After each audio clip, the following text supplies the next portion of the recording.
Good afternoon once again from World Utilities Congress 2025 in Abu Dhabi. Very pleased to welcome Mr. Ahmed Bermmbali, Director of Sustainability at Bureau Veritas. Straight to the point, carbon markets 2025 and beyond in UAE and the region. Where are we? Thank you for having me. So carbon markets globally, just to give you a figure, the World Bank last year, as per the World Bank, last year 2024, the total revenue generated from carbon markets globally exceeded $105 billion. That shows you the potential. But here in the Middle East, region, we are just starting, and that's for different reasons. One, lack of regulations, as you just mentioned. Two, the lack of awareness from the private sector side, because the private sector are the main driver for this, whether generating the credits or buying the credits, and that's also very much connected to the policy side. And just to go a step back, governments globally, they have one of two instruments to incentivize or de-incentivize any technology. One is they put a tax. If you put a tax on fossil fuel, people will move away to use more affordable means of energy, or to subsidize something. So you invest in actually making something cheaper, which is what happened with renewables at the early stages, to make renewables more cheaper, and this will incentivize people to actually move to renewables. The beauty about carbon credits or carbon markets, actually both instruments happening at the same time. You put a tax on carbon, so you push heavy emitting industries to reduce the carbon emissions. At the same time, you're giving an incentive to the ones who are actually doing their part and doing the extra mile to actually sell the offsets, sell the credits, and actually make money out of it. So it's actually the beauty of it. It's actually merging both instruments at the same time. Sure, but as you know, the UAE is pushing ahead very soon. Not mandatory at this point of time, voluntary. So how do you think that the companies that would be very interesting for them, this topic, this element, profitable as well, will join forces? Yeah, as we all know, I think most of the people listening to you would know by now that Europe, a few years ago, they announced what they call the Carbon Border Adjustment Mechanism, Absolutely. CBAM. And CBAM, what it actually means for countries like the UAE is heavy emitting industries that are impacted by the CBAM, that are exporting products to the EU, will be impacted by the CBAM, which means they would have to pay indirectly, the tax to the EU.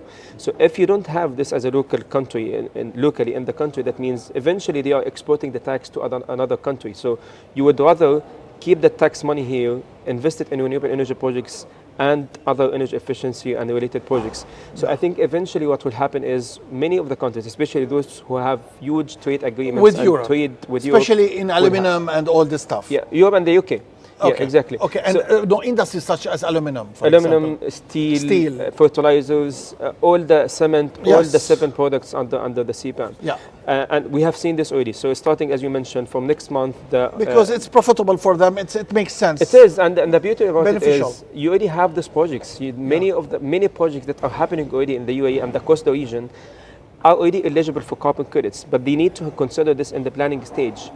Because of additionality. So for a project to generate carbon credits, it has to be additional, which means that project is without carbon credits would it naturally happen. So carbon credit is an incentive, a financial incentive to push projects to happen without them, they wouldn't otherwise happen. We'll start seeing the big companies in aluminum, in cement, and steel rolling, and then later on the other companies will join forces. 2 points I will straight upon. Carbon tax, where are we now, since the UAE is getting closer and closer to EU? Yeah, so today we have to distinguish between two things. When we say carbon markets, we have the voluntary carbon market, which means companies can generate credits out of their own choice. They don't have to. There's no tax or there's no cap on how much emissions it's allowed per unit of the product produced. And you have what we call the compliance markets. Compliance markets like Europe, you have a cap on how much emissions you are allowed to produce per unit of your production. And in compliance markets, that's already an existing market like Europe, as I mentioned. In the UAE and Saudi Arabia and most of the markets in the region, it's all voluntary carbon markets. So companies are only doing this by choice. So we will eventually have to go into a compliance market. We will be getting closer within 2 years timeline? It all depends on how responsive the companies are, because there has to be an awareness on the Yes. company's level, and how reactive the companies are that have the trade with Europe, because the more volume you have of exports, the more likely, and the beauty about the UAE and the region is you have very cheap renewable energy, which is allowing the companies to produce their products at low emissions already. So these companies, when they actually produce or export their products to Europe, they have an advantage, which is their products are already low carbon at lower cost compared to many other countries that export to the EU. And what carbon tax will do is actually to push those companies to go even a little bit further and be even more greener, which means they will be much more competitive to the EU, which means they will actually have a higher market share and a better advantage. So it's again better advantage for us. Definitely. So you think that the government will... Because you have the tools, like carbon tax will be bad in a country that you're enforcing companies to go more renewable, more green, and they don't have the choice, then a carbon tax is negative for them.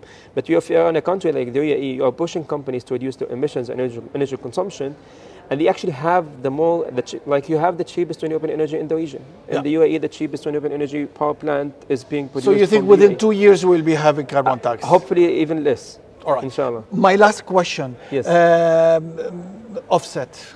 As you know, this is quite a complex exercise, usually connected to greenwashing and all that. Where are we with this? And as you know, Bureau Veritas is at the forefront of offset. Exactly. I think this all is linked to how the whole ecosystem is built. You need to make sure that you have the different players, the different stakeholders within the ecosystem, putting the right policy framework to ensure that companies are actually verifying their claims. No one is making a claim without being verified, and that's where we come into place.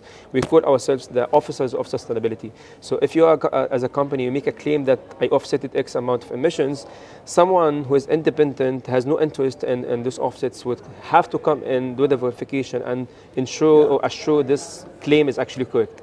So we do this, and we highly recommend that governments for different industries, there has to be a step, a check to ensure whoever is making a claim, because these claims will actually now, maybe they can be just claims, but eventually they will actually impact people's lives. So if you sell a product and you claim this product is zero carbon or low carbon, someone actually has to verify this, because you could also sell this at high premium.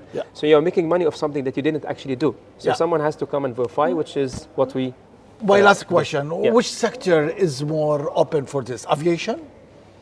Surprisingly, it's actually it's not surprisingly, I think surprising for most of the people, but I'm not surprised. It's actually the heavy emitting sectors, specifically oil and gas. You'll be surprised, they are the ones who have the most awareness for different reasons. You know, today, the oil and gas produced from the region has the lowest carbon footprint globally. That's for different geographical reasons, because of the nature of the region and the surface. But also because they have high awareness on what kind of projects that they can actually do, and they have the feasibility to do these projects as well at low cost or lower cost compared to other regions, which eventually would contribute the total carbon footprint of the product is lower than other regions. So definitely oil and gas is one of the top, and then the how to abate sectors, whether aluminum, steel. But aviation usually it's linked to consumers, so... There's so much work happening on the aviation side. You have to recognize this with SAF, sustainable aviation fuels, with low carbon aviation fuel. So there's a lot of work have been done on this, but you asked me who is at oil and gas. The forefront, so I would say oil and gas. Ahmed, thank you very much. Always a pleasure.